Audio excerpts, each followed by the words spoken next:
Welcome back to the Webby and O'Neill channel. It's match preview, Liverpool versus Manchester United. I want to get you all involved in the chat today, Red, so get some of your comments in the live chat, and I will try and answer some of your comments and discuss them in today's video. Now, this is a big game. It's a fixture we all look for when they're released in the summertime. Are you still looking forward to it? Listen, if anyone is in any doubt whatsoever, if you think I'm getting out of bed Sunday morning, go to Anfield and expecting the worst, then think again. I think United will get a result at Anfield. I'm telling you, I've just got more and more belief as the days go by. It's drawing close, but I do believe that United will go there and get a result. We're going to give our score predictions now then? No, we'll give our score prediction. I've got a score prediction in my head, but I'll leave that till later on. Okay. But I do believe that United will go there and do well. Yeah, he has come out with some, obviously, team news yesterday, Ten Hag in his press conference. Obviously, Luke Shaw is going to be available, Marcus Rashford as well, but Harry Maguire, Martial miss out, and obviously Bruno Fernandes is suspended. So what's your thoughts on all that? I look at the defence. Shaw might go in with Varane, centre-half. That's our thing. And I think Dalot might go left-back. And I think he'll put Wan-Bissaka in at right back. So that's how it looks for me. Is that what you want, though, or do you think that's what Ten Hag's going to set up like? With the personnel what we've got, I think that's what I want. That's what I want. I think it'll be more solid. I don't think Reguilon will do the job at left back. I can't rely on him defending, to be honest with you. So that's what I want, and I think that's what Ten Hag will go. That's really pretty solid. Why do you want Luke Shaw going into centre-back? What, to be a bit more comfortable on the ball, bringing the ball out? Because for me, I think he's got to start left-back with this one. You've got to try and get a partnership on that left-hand side for me with Garnacho, Luke Shaw as well. No, I think it'll be more. I want Luke Shaw there because I think it'll be more solid. That's how I see it. It's not about him going left-back. I think we have to forfeit pressing going forward. That's not what United have to do at Anfield against Liverpool. I think Liverpool is the team for 90 minutes. We all know what they do. They press, they continue to press, they come at you and keep coming at you. So I think what United have to do is not really think about the fullbacks always overlapping and that. I think they have to play a more contained game, and I think that's what you'll see. Yeah, I think he might be tempted to play Johnny Evans, me. Well, he centre might half do. with Varane. And then Luke Shaw at left back. He might do. There's lots of different opinions. Let us know your back four, because you know even though we're going there with injuries to our back line, there's still options there that he could possibly use. Yeah, there's options there, but you know I've got to look at what I believe, and that's what I believe is the strongest. Ten Hag does surprise us sometimes, and sometimes baffles us. I just hope that he gets it right and that the players are right on it. Centre midfield, I've got Kobbie Manu in there for me. Alongside Amrabat. I've got them two myself. I've got Kobbie Manu, Amrabat. That's how I see it. And I see McTominay in front. Yeah, where Bruno normally plays. So you think he's going to be the one who's looking to press high up the pitch, trying to get in and about their midfield? You say where Bruno plays, but you know, Bruno can be given a position, can't he? We all know that. And then next thing you know, he's playing all over the place. Yeah. I think he'll be more disciplined, McTominay. Playing in that role, has to be disciplined. He has to back up Højlund. He has to back him up with the ball. Højlund's not getting the ball, but Højlund has to keep hold of the ball. He has to keep hold of the ball, and McTominay is there to back him up. So, and also get in the box. I think we've got opportunities. We just don't need to press them. When they've got the ball in the box, coming out with the goal, with the goalkeeper, we don't need to press. We just need to sit in and contain and then hope that the wingers spring and then Højlund's there to meet a through ball or a cross. So you think just keep a defensive shape, and then when they're coming into our half, then that's their time to press, trying to get the tackles in. Yeah, just jump at him and hope that there's gaps. That's how I see the game going. There is no point Man United trying to stay with them for speed, just going along, following him all the time. Sit, hold, break. Well, that's how I see it. I don't see any other way, to be honest. The way United are, the way the form is, you know, there's been some poor assists from the wingers. There's been some poor crosses. Højlund, in the last game against Bayern Munich there, didn't hold the ball up well. he has to improve. So there is a lot of improvement there. But I think if United get the game plan where they're tight, holding it, and then trying to hold Liverpool at bay, because they will come. Well, we do know their fullbacks will want to get forward, bomb forward, link up with the wide players. So Garnacho for you on the left-hand side, Anthony on the right. Yeah, but playing a more defensive role. That's how it's got to be, especially in that first half and especially the first 20 minutes. Listen, the longer that game goes without a goal, the more that crowd, that Liverpool crowd, will go quiet. I've seen it before. I don't care what any Liverpool fan says on social media or anything. I know that they are worried until they score a goal. They ain't that confident. It's Man United they're playing. They're not playing some like two Bob team, some poxy club. Yeah. They're playing Manchester United, and they know that anything can happen in these games. I've seen it. We've all seen it. So I'm confident that United will rise to this. And I think Liverpool will be worried about United containing them, because that's how I see the game going. Yeah, I think, well, Jurgen Klopp's press conference, I think there was a touch of mind games from Klopp, and I'll just read a little snippet out to see what you think. He did say, I never like it when the headlines about Manchester United aren't good before we play them, because then that's the game where they can put things right. I don't like that at all. What do you think? I wouldn't say it's mind games. He knows that. He knows what United are as a club. You know, when it's against United, time and time again, United have come back and they've just like destroyed the media, as if to say, you don't know what you're talking about. This is Manchester United, and they've gone out there and surprised teams. And I think Klopp understands that. I think Liverpool do. And I think the genuine Liverpool fan also understands it's Manchester United. They're not coming here to roll over. I mean, if you look at last year, 7-0, we rolled over in the second half. That first half, we had opportunities. What happened in that second half last year, I haven't got a clue, but it was an absolute disaster fest. Shameful. But that won't happen again. Once in my lifetime, it can't happen twice. And I think Manchester United players will understand that. And I think the manager understands that as well. Most of all, I think Liverpool players and Jurgen Klopp also understand that. This isn't a gimme for them. Everyone expects that. Listen, I want some Christmas cheer. Like I say, I'm not getting out of bed going there in all a depressive mode, worried and all that. No, this is Christmas. I want some cheer. I'm going there, and I expect my team to perform and take it to, give it to Liverpool at some stages throughout the game. Yes, we know Liverpool will have a lot of the possession. So what? Let them have the possession. You know, if you've got possession, doesn't mean you've got goals. We've seen that time and time again. Teams can have 80% possession and still lose games. You know, lesson to be learnt by Erik Ten Hag here. You don't need the ball all the time to win a game of football. The goalkeeper, Onana, is still coming under a lot of criticism. You know, you're looking at some of his recent performances. You can understand why, to be honest with you. What do you think he's going to be doing when the ball's at his feet? Do you think he's going to be still looking to go long up the pitch towards Højlund, or do you think he will try and play out, you know, the 10, 15-yard passes from the back?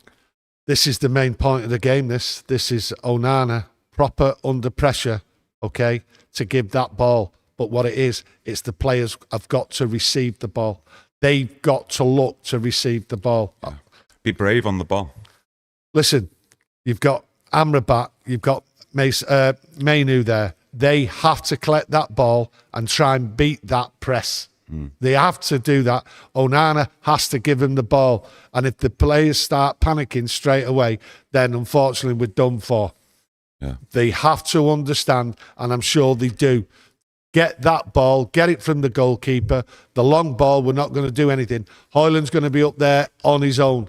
And the centre-halves they've got, you know, they'll win it every time. Do you know what I mean? One man on his own. Yeah. It's not going to be. It has to be to feet from the back, and then Højlund there. He has to be on the shoulder of the centre-halves. So he's got the speed, and he'll go past them. Yeah. That's what I'm looking for, and it has to be to his feet. Be a great game for him to get his first Premier League goal and all that. I'm just going to dive into the chat.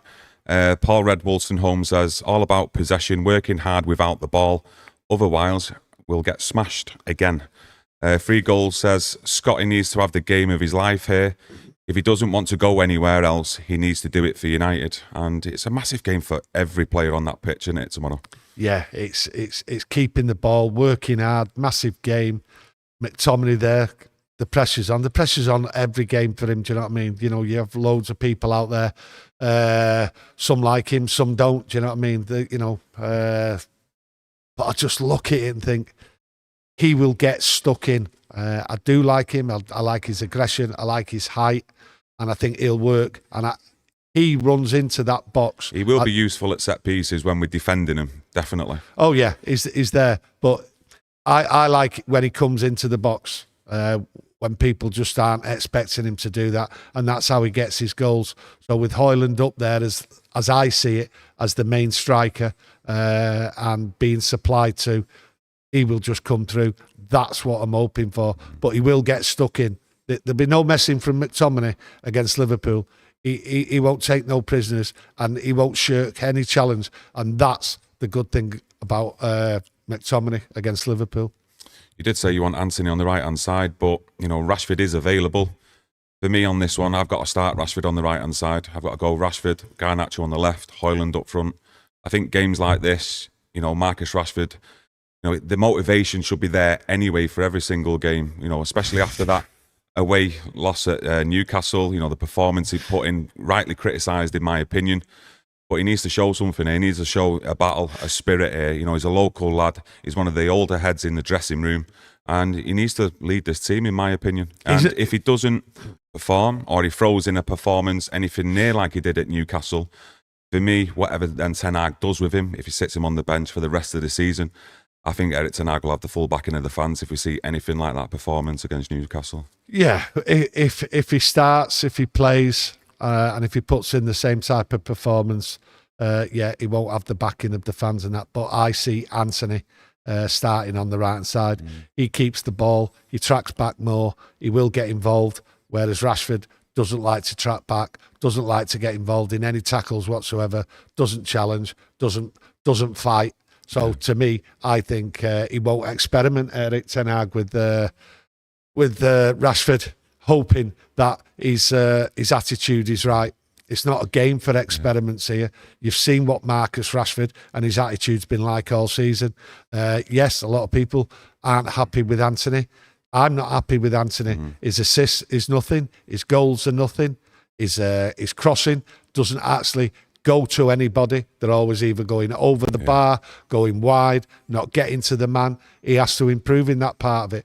But the work rate is what we need to see from players, and Antony will put it in, whereas Rashford has proved to nobody that he puts any effort in. It's going to be difficult as well. We have got injuries, so, you know, especially in the big games, you always look to your bench, don't you, in your second half, no matter what the scoreline is, to try and change it. So we're obviously going to need a couple of players on the bench as well. So if Erik Ten Hag does want to experiment or change it at certain points in the game, we're going to need some players to come on and make an impact. And, you know, would you bring Rashford on then in the second half? Maybe even Hannibal? I think if you look at Erik Ten Hag and his substitutions, he doesn't look at any substitutions till about the 60th minute. Yeah. So at the end of the day, if he waits till the 60th minute again and we're 1-2-0 down, then what's the point? He has to make the substitutions at the right time when players have either run themselves into the ground or that they're not doing the job. And if they're not doing the job, I don't care what minute of the game it is, if they fail to do what they're supposed to do, then they get hooked. And, you know, Erik Ten Hag has to act. He can't wait. He's waited too long in too many games to try and change what's going on the pitch. Is that because he don't really trust the players he's got on the bench at the moment because there is that many injuries? I think when you look at the injuries and his team, how it's he's never been able to set up the right team, what he wants. I don't think we've seen that yet. And I think that's why you're getting up and down games, bit of chaos here and a bit of chaos there. It's just the nature playing of players out of position as well at times. Yeah, well, that doesn't help when you've got players who can play in a position and he doesn't play them and he plays somebody else. So Erik Ten Hag, he's not blame free here, but he has to get right up to the point here. He has to pick the right team, the players in the right positions, and he has to make the decisions. This is a tough game, a game I like, and a game Liverpool, I'm telling you, will not be looking forward to. They know that United can surprise them. Captain, give it my... Captain? Yeah. I thought about it when we mentioned it the other day, to be honest with you, and I've got to go with McTominay now. Yeah. I've got to go with McTominay. I just see McTominay as being the focal point up the field, in the midfield, and also in defence. I think he'll run his heart out. I think he knows what he's going to be doing. I think Ten Hag's going to rely on him. He's going to be central to Manchester United, opening up the Liverpool defence as and when we get the opportunities, which won't be many opportunities, to be honest, but we've got to take them. Yeah, let us know who you think is going to be the captain tomorrow as well, because you've even got the likes of Johnny Evans, experienced player. If he was to start tomorrow, would you possibly give him the armband as well? No. No, you can't give Johnny Evans. No, look, I've told you before about Johnny Evans. Johnny Evans was walking down the street with a pair of football boots, and just someone said, "Do you want to get fit, Johnny?" Yeah. And he walked down into Carrington. You can't have Johnny Evans as captain of Manchester United at Liverpool. No, I'm sorry. You want someone who's going to fight, who's going to get stuck in. Johnny Evans is going to do that, though. I think that's a little bit harsh, putting that on Johnny Evans as though he wouldn't fight. And I didn't say that. I want a fighter. I want Scott McTominay. He's there. Listen, Johnny Evans, he's at United just to get fit. Okay. Right? And to put him on the pitch. What do you think all the other players will be thinking? I can't have that. It's not the right way to go. Not the right way to go forward. Yeah, people in the chat as well. Some are agreeing with that. 3 goals again says, I'd make Scotty captain for this one. Even if he's not very good, he has that fighting spirit we need. And we're not going to just need that from Scott McTominay, let's face it. We have accused these players of lacking leadership. So we need him to step up in this game. And for me, it doesn't really matter who's captain for me tomorrow. I just see a performance and a step up in levels from every single player. If Scott McTominay's captain, he will fight and he will lead the team as best he can, and the others have to step up. The problem with Manchester United, we don't seem to have too many leaders on the pitch, and there always seems to be like when things aren't going right. Mm-hmm. You haven't got all these leaders on the pitch to G each other up and try and move it along. Mm. It's left to one man. And if that one man, as in Bruno's case, many a time, just goes wandering and shouting and bawling, right, then there's no one to step up to the plate. Players have to step up tomorrow. They have to grow a set. That's what they have to do. They have to grow a set. They have to try and eradicate the embarrassment of the 7-0. I want to see fight. I want to see players go for it. I want to see them work. Those players what don't work, then don't deserve it. They have to overcome and get a result on Sunday.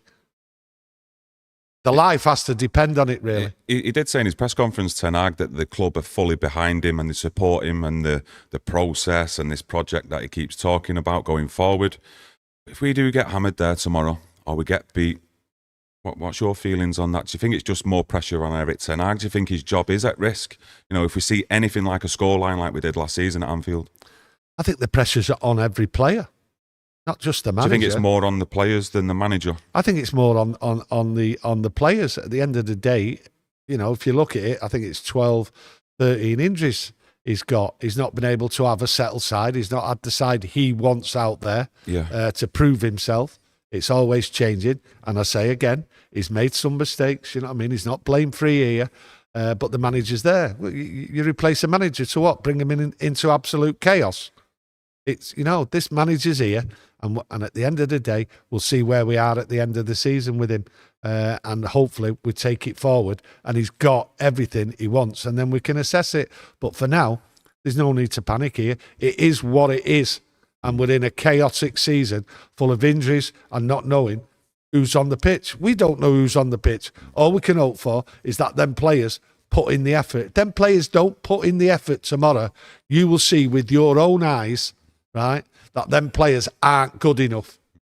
And then we know what to do when the transfer window comes in January, in the summer, with some of these players. And there is a lot of players, and there's some of them players what are going to go out there, right, what won't be at this club, hopefully in the summer, and moved on other players.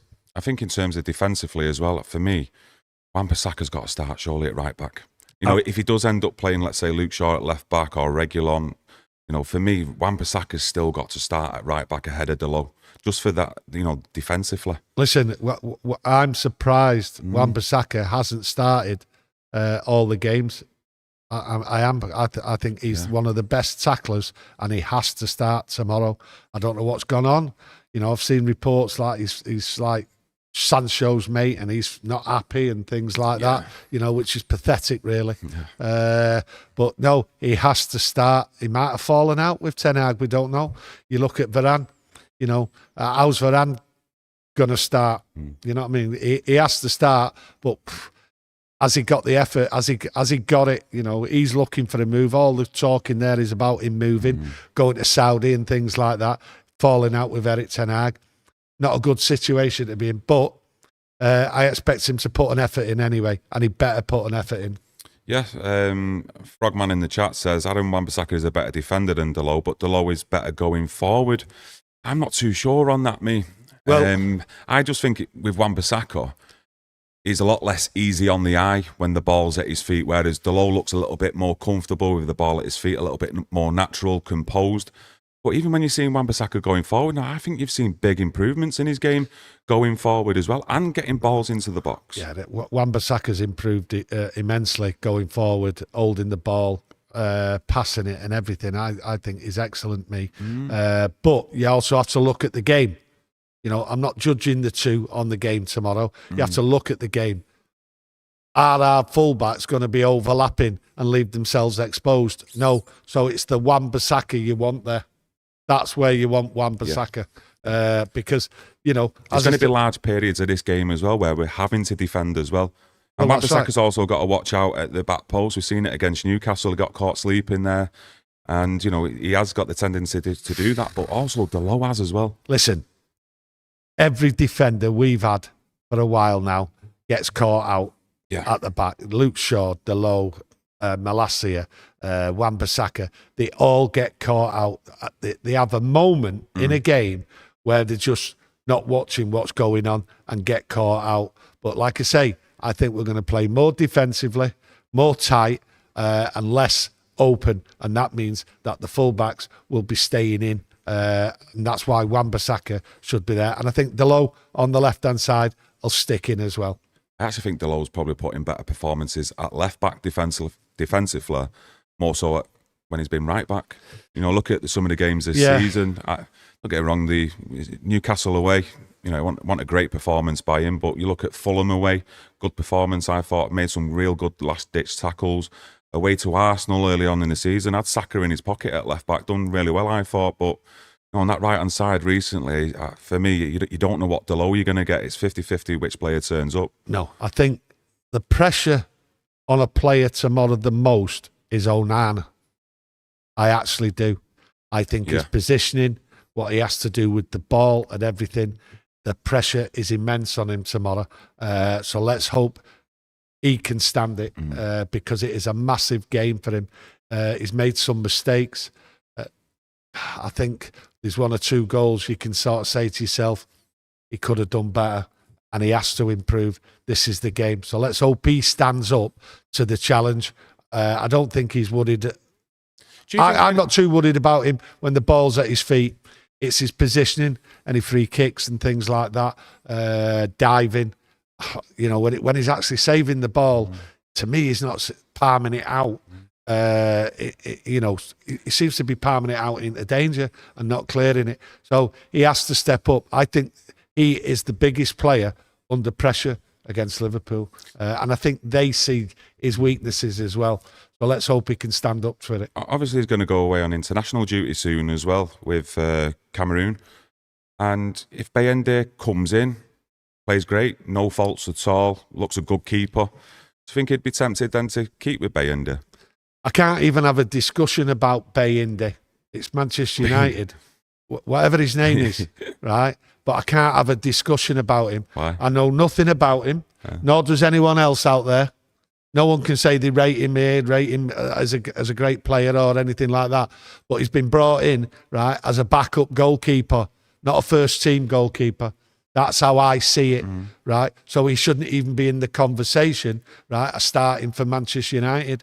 So it's puzzling, what's going on here. But we're not going to find out what he's like until he actually plays in the first team. But he might surprise us all. But he should have played in the first team. He should have been given, this is what I don't understand, he should have been given them opportunities in the Carabao Cup. Yeah. Right? He should have been on the pitch.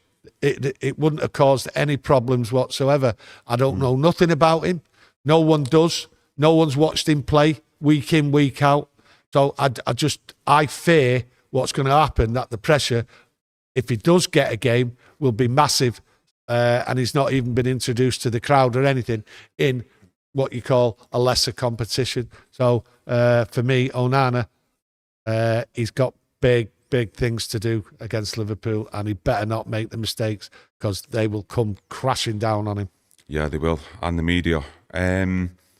Said at the start of the video, score predictions. You said you're going to give it at the end. So I think it's that time, score prediction. Get your score predictions in the chat as well. I want to see what everyone thinks. I've got to go 2-2. I'm going 2-2. Liverpool, listen, they concede goals. They always seem to, recently as well, they've conceded first as well. I think, recently against, was it Crystal Palace? Yeah. Fulham as well, did they concede first? Or yeah.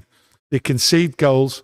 I think that's part of them coming too forward, too open. So I think there's opportunities there for United. I think 2-2. They will always keep coming. They will keep coming at United, and it's just a matter of United staying strong. And I think there will be a couple of opportunities.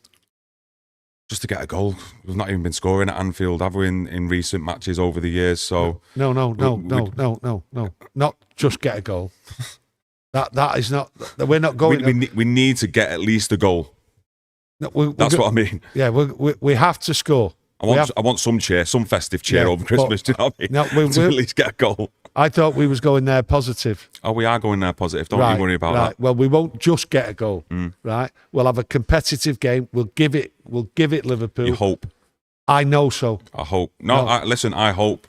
I can't say I know so, judging on Manchester United's recent performances, and especially our recent results over the years at Anfield. It all tells a story for me. So I'd love nothing better for United to even get a draw. I'd take a draw right now. I'd snap your hands off for it. I've seen unexpected goals at Anfield. John O'Shea, for instance, and many, many more. And it's on the cards. Okay. Højlund to score. Okay. His first Premier League goal. That's what I'm going for. All right, okay. You remember, I did say Højlund, when he did score his first two goals in the Champions League, I said Højlund's going to score 2 goals. Yeah. I'm telling you, Højlund's going to score against Liverpool. Okay. You heard it here first. I hope so. You gone 2-2? 2-2. I'm going to go 2-0 United then. 2-0? Yeah. He's only doing that because his son said it's going to be 2-0 and he's coming with us. So we're going to go there confident, right? And quite rightly confident. Yeah. You don't get out of bed to be depressed. What's the point? Yeah. I'm going there, and I truly believe we're going to get something at Liverpool, and I truly believe Liverpool are worried, and they will be worried the closer the game gets, because they know who's coming to town, and it's Manchester United, and we're not going to lie down. We have to do something about last year's result and show some fight, and that we're capable of doing something at Anfield, and I know so. Yeah, no, I get what you're saying. I hope so. So, just like to thank everyone for joining us today, getting involved in the chat. There's been some top comments in there. As always, it's a pleasure to do these videos. You're getting involved. Smash that like button if you've enjoyed it, and we'll be back straight after the game tomorrow. Listen, we're at Anfield, okay? Right, sorry, just one chat in here, super chat. It's just come in. Rashid, cheers for your chat, mate. Tony, I want Evans as captain and Garnacho to score. Evans as captain, well, I'm totally against that. Because going forward, you're looking at like Bruno, captain of Manchester United. Well, hang on a minute. Who's the next in line? Who deserves it? Johnny Evans. I can't agree with that. Okay. Heard it here first. Yeah, so we're going to wrap it up there. We will be back tomorrow after the game. So get that notification on, and we'll see you after the game with 3 points. Yes. Get that notification on. Get that notification. Enjoy the rest of your day. Thank you.